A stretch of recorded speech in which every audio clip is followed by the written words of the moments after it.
Chapter 23. The hunters left many wounded otter behind them.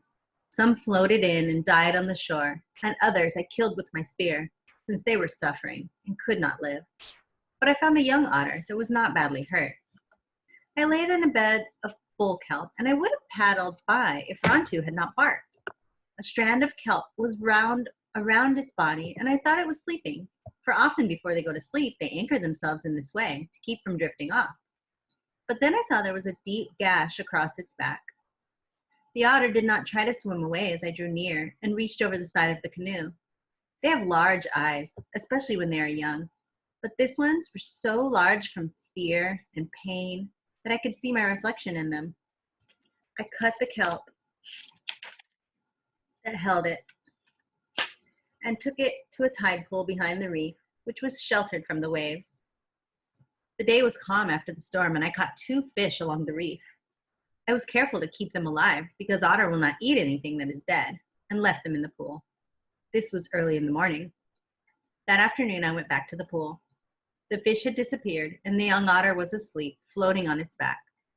I did not try to treat its wound with herbs because salt water heals, and the herbs would have washed off anyway. I brought 2 fish every day and left them in the pool. The otter would not eat while I was watching. Then I brought 4 fish, and these also disappeared, and finally 6, which seemed to be the right number.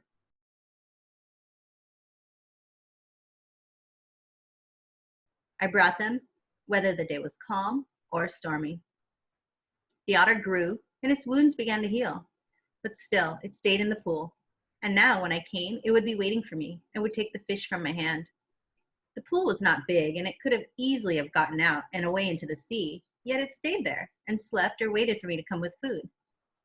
The young otter was now the length of my arm and very glossy. It had a long nose that came to a point and many whiskers on each side, and the largest eyes I have ever seen. They would watch me all the time I was at the pool, following me whatever I did. And when I said something, they would move around in a very funny way. In a way, too, that made pain come to my throat because they were gay and sad also.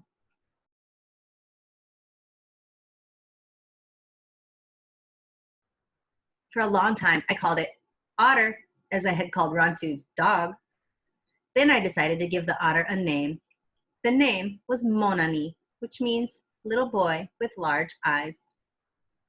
It was a hard task catching fish every day, especially if the wind was blowing and the waves were high. Once, when I could catch only 2 and drop them into the pool, Mon-a-mee ate them quickly and waited for more.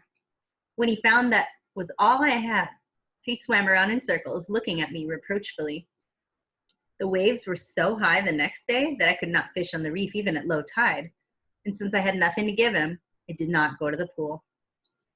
It was 3 days before I could catch fish, and when I went there again, the pool was deserted. I knew that he would leave someday, but I felt bad that he had gone back to the sea and that I would never catch fish for him again. Nor would I know him if I saw him again in the kelp, for now that he had grown and his wound had healed, he looked like all the others. Soon after the Aleuts had left, I moved back to the headland. Nothing had been harmed except the fence, which I mended, and in a few days the house was the same as before. The only thing that worried me was all the abalones I had gathered in the summer were gone.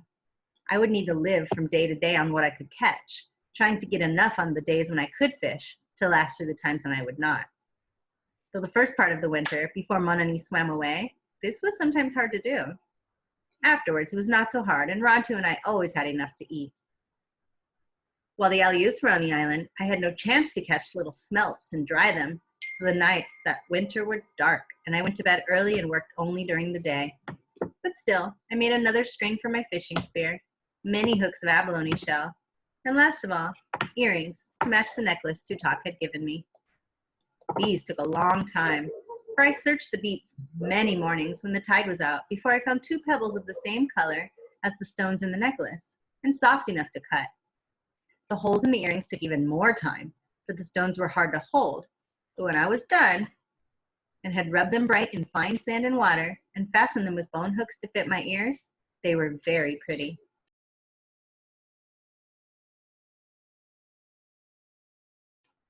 On sunny days, I would wear them with my cormorant dress and the necklace and walk along the cliff with Rontu. I often thought of Tutok, but on these days especially, I would look off into the north and wish that she were here to see me. I could hear her talking in her strange language, and I would make up things to say to her and things for her to say to me.